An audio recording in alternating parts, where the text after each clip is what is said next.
It was a ceremony to mark their bravery, but first they remembered the victims.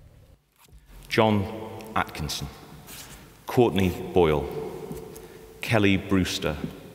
And then a minute's silence.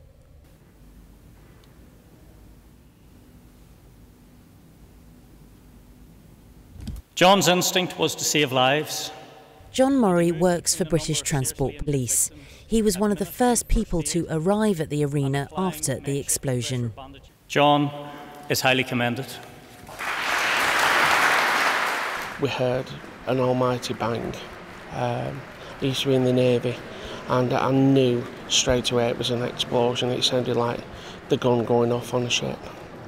The alarm went off and people were running and screaming towards us. I just went into automatic.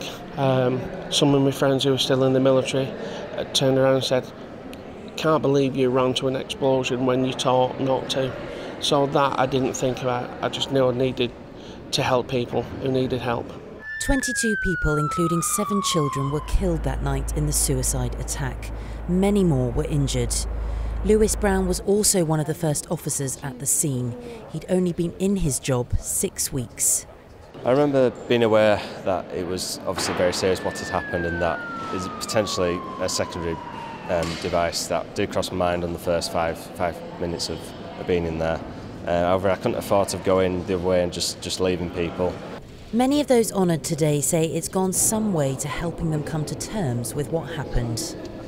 I still think about it every day. I mean, you're going to because you've seen something that's so horrendous you never ever thought you would ever see it. But, you know, like my colleagues say, we talk to each other, become more friends, more closer, and that's really comforting. No one here today called themselves a hero. They feel they were just ordinary people doing all they could in extraordinary circumstances. Louise Beale, 5 News.